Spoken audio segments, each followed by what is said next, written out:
Until that strait is opened and opened permanently, we're going to keep going with this guessing game, and unfortunately we're not going to see the relief at the bowser that we desperately need.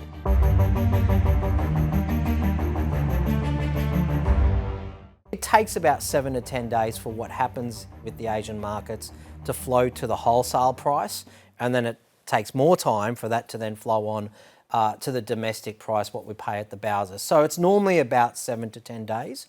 And in that time, what we hope is that if you even see a mild stabilisation of things in the Middle East, some of that increase will come back before it actually hits us at the bowser. This seems as though it's going to line up with the end of the federal government's fuel excise discount of 16 cents a litre. Is that how you see it?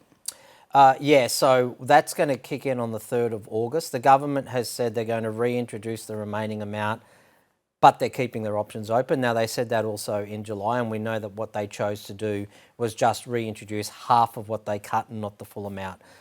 It remains to be seen what happens in those days leading up to the 3rd of August when it was intended to be reintroduced.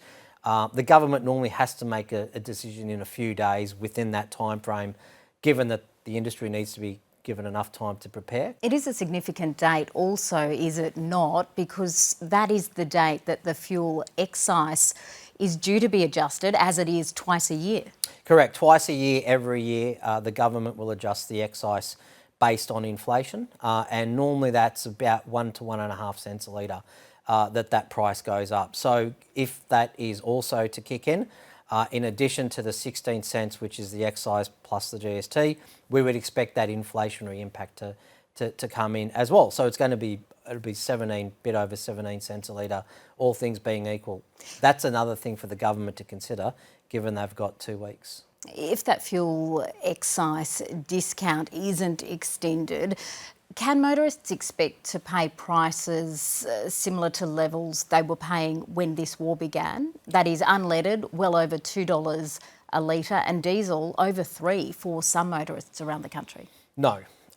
Things would have to get pretty catastrophic between now and the 3rd of August for us to go back to those horrible prices when we were breaking records. So perhaps not immediately on the 3rd of August, but in the weeks after that, if there is no de-escalation in the Middle East. Yeah, we still don't think that is going to be the case, given you're adding 16, 17, even 17.5 cents a litre to the averages. I mean, the average for unleaded today is $1.76 nationally. Diesel's $2.13. We hit $2.50. At its worst, and we hit $3.27 for diesel at its worst. So, obviously you've got a long way to go to get anywhere near those prices, and we certainly hope that we're not going to see that ever again. How high could it get in the next month? Well, if you're adding 16, 17 cents a litre to those prices, I mean, we're still looking at less than $2 a litre for unleaded. Again, this is the national average. Diesel will go up to about $2.30. A bit over $2.30. That's based on today's prices.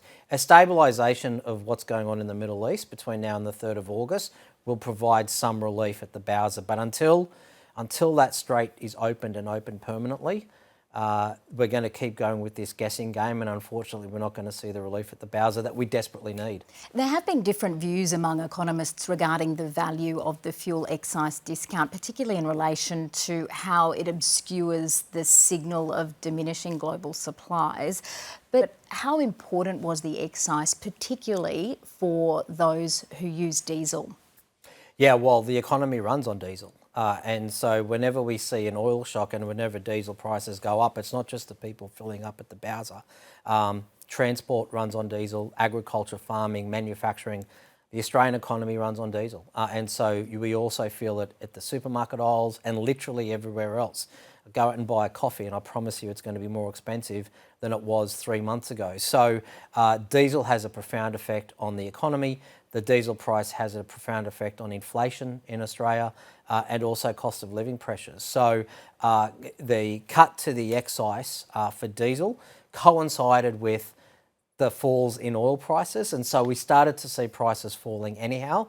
But when you're dealing with these sorts of cost of living and inflationary pressures, every cent counts. Would you be surprised if the government extended the excise discount but for diesel only? I think what they've basically said is they're going to keep all options open. And so from that perspective, and given that they only reintroduced half of it in July,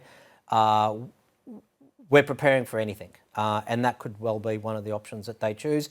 Again, if things stabilise between now and the 3rd of August, and even though that's only 2 weeks away, 2 weeks we now know is a very long time when it comes to world oil prices. If things stabilise and we start to see prices fall, they may just go back to the full amount. Peter Curry, thank you. Thanks.